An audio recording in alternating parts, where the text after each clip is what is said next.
So, hope you're kind of enjoying yourself a little, as I am. But I'm actually enjoying myself quite a lot because I never thought of myself as being elderly. Jeez. Who knew? Apparently, some figured that out. So we have Elder Abuse 1, the dog. Elder Abuse 2, forcing a senior citizen to demean themselves in an attempt to get Percocets, drugs, for an idiot. In the first one, it was the dog biting me on my butt, and then the resultant humiliation, domination. But I wasn't dominated. What I was learning. So, let's take a look at Elder Abuse 3. I'm looking at myself thinking, you can't be talking about yourself, son. 'Cause you don't look that old. Oh well, what's wrong with being a little delusional? Hey, yeah. Anyways, I almost blew my nose. Gee, that just sounded terrible. How many 25 videos ago? Oh my goodness.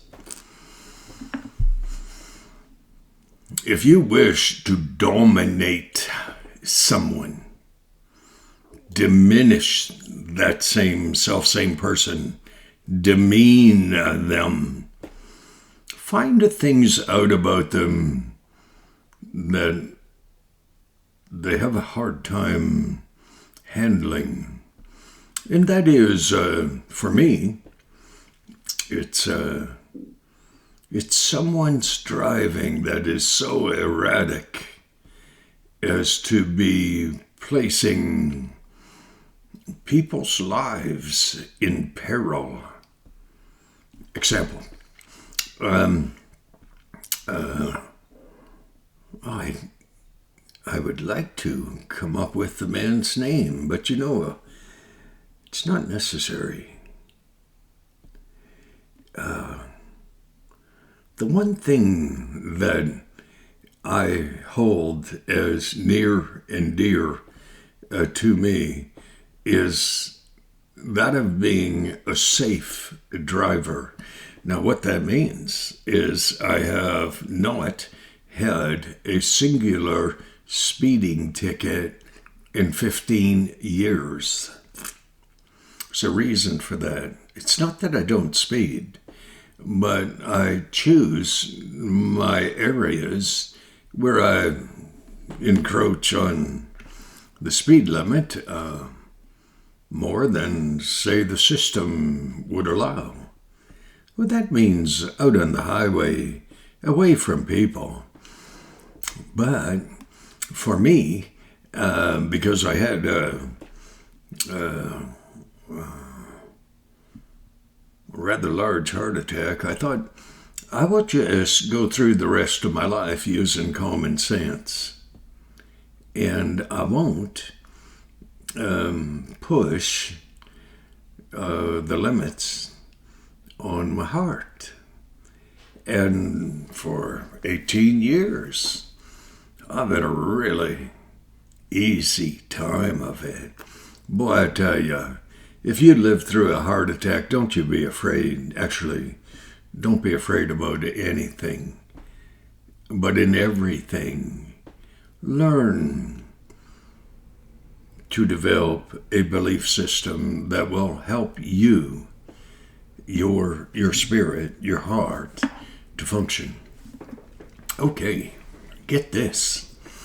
So, the first day that I rode with that amazingly kind kid, he said, your truck's broke down. I drive a Dodge Cummins. Come on. It's 20 years old. If it hasn't broken down this week, wait till next week. I still love it. He said, I'll just pick you up every day. And I'll drop you off every day. And he was so kind. Oh, my goodness. His driving kind of really adversely affected my peace to such an extent that eventually I got one of the ranch trucks from my son, and I said, I need your truck. He said, how long? I said, I don't know. It's going to take me a while to get my old Dodge fixed. He said, I said, I'll rent it from you. He said, I'm not renting you my truck. He said, I'll loan it to you, or I'll give it to you. You see, my sons, I taught them to respect, to honor. Their mother taught them to respect and honor. She was a good lady. And so my son just gave me the truck. I put it in my name and everything else. I gave it back to him after a dear friend fixed my old Dodge Cummins sport truck, long and black. And, but anyways, young man, he would pick me up, and the first time I noticed there was something, shall we say, untoward about the way he drove was this. He drove through a red light at about 25 miles an hour, which is a bit more than 30K. And thereafter, he never stopped at a single stoplight in Fort McMurray, except one that's just on Thickwood, the other side of Signal Road, because it was the only one that had a camera that worked. I said, how do you do this, man? I said, you don't stop at stoplights? He said, no, I don't. He said, I don't speed through school zones. I said, well, that's very good. But school children, he said, well, I will never put them at risk. But he never once stopped at a stoplight. And it got so bad. And when my son loaned me his truck, or gave it to me, which is what he did, I never rode with that fatherless child again, because I was beginning to realize that really what he was doing was intimidation, intimidating, trying to use, that bodybuilder whom, if you ever saw a world-class bodybuilder, you saw her, you would say, that is perfection in a physical fitness standpoint, and she is. And but she spoke of fear, and that's what this abuser did.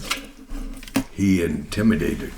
So, never stopping at a stoplight unless there was a cruiser there, and then he would drive down from Thickwood to get onto 63 North and or onto Thickwood, and the roads would be totally dry, and the speed limit on the ramps 60, and at 120K, the tires on that stupid Ford that he drove were screaming so loudly, and I would just snug my seatbelt up and say, God, it's a ride to work. And because I have purposed in my heart not to allow myself to be afraid. And if I were, I would never admit it. Because in the admission, you are showing weakness. And in the spirit world, Satan's world, that weakness is to be desired by him to cause you to be diminished within yourself. And we would go on that ramp 60K, but we would be doing 120. And the tires would be screaming. And so much force that the man's fuel tank came loose. The slip tank, it's called. He only had it in with a couple of straps. Well, driving like a maniac and an idiot, you need more than just two straps. And we would do Highway 63 going to work at about 120, possibly 130, sometimes more. And I watched. And it was all to intimidate, to break down, to wear down me, my spirit. We had another little girl that rode with us for a very, very short span of time until her car was running. And when it was running, she no longer would ride with that man because he really scared that little girl. She didn't say anything. She sure got driving her own car as soon as she could. And I got driving my own truck as soon as I could as well. Intimidation. To exert your will on another person's life. I am really going to think seriously about whether I'm going to do another video. I don't think I will tonight. I will sum this video up by saying there came a time when I was told, not asked, told to leave that shared basement apartment, and that was okay. And I slept 3 days in my truck out on what is called Tower Road. Rather a nice area. Yeah, housing, no housing. Bush, swamp maybe, muskeg. And I stayed there until I could sort out where I was hoping to fit in, whether I was going to leave and find employment in a different situation, different place. But I had a heart attachment, not for the job. Many of my supers were so wonderful, but I had a heart attachment that I didn't want to be that far away from.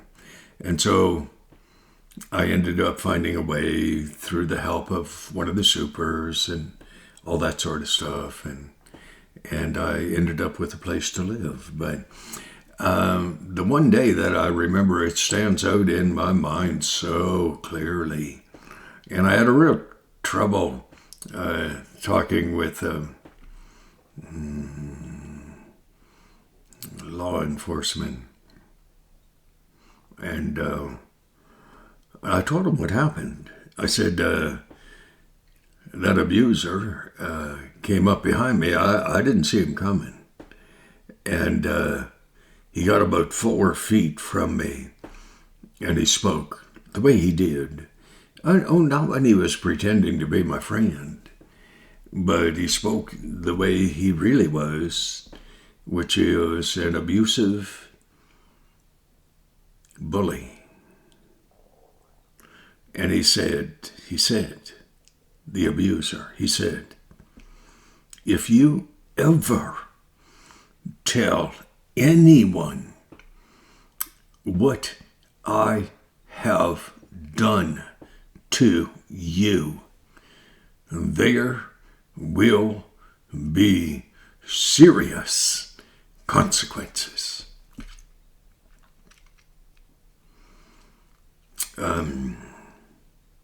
I joked around the other day about being quite adept at using the English language. I am. But there are times. So I took a step towards him, and I said, and told him very clearly what he should do with himself. It was impossible. Well, it doesn't matter. I told him anyways. I wanted to make sure that he knew that I was not afraid of him. Because I was not afraid of him. I'm not afraid of him. If I were, I wouldn't be doing these videos. Okay? You understand? I am not afraid of that abuser. I'm kind of disappointed in some of my friends who, though they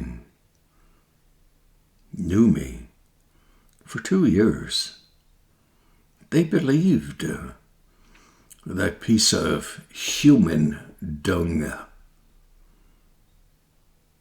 I hope he's listening. They believed that useless piece of human dung.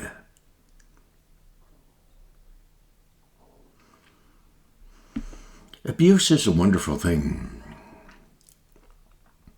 It gives cowards the opportunity to sound like men. Only if you don't listen to the words they're using. Because if you listen to the words they're using, you realize they are no men at all. They are cowards. It's a fact. So, I am going to, we have not even started. I mean, we have not even brushed the surface. But eventually, I began to understand. It took me a while, because my heart, I wear it on my sleeve. I care for people, and I don't put a price on my caring. I just care, especially for those who cannot, are hurt beyond measure, and they cannot care for themselves. That's the ones that I care for.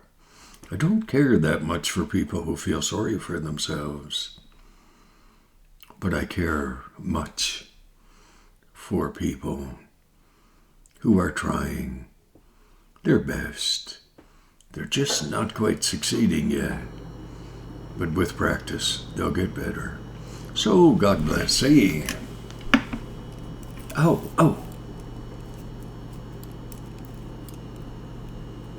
December 15th. There's a court case.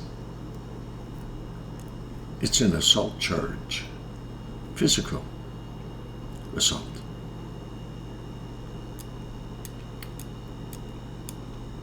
Hey, do I look like a victim? Well, I was, because I refused to defend myself. And I can. My martial arts teacher, he said, Jim, and my old Aunt Sadie, she said, Jim, you're gonna die. My martial arts instructor said, Jim, you're not afraid of anything, are you? I said, no. He said, you should be. I said, why? He said, because you could very easily die. I said, I want to live. He said he would do everything in his power to teach me everything he learned in hand-to-hand combat, in how to use your thumb to kill. And he taught me. And I was an able student. Hey, God bless, eh? God bless.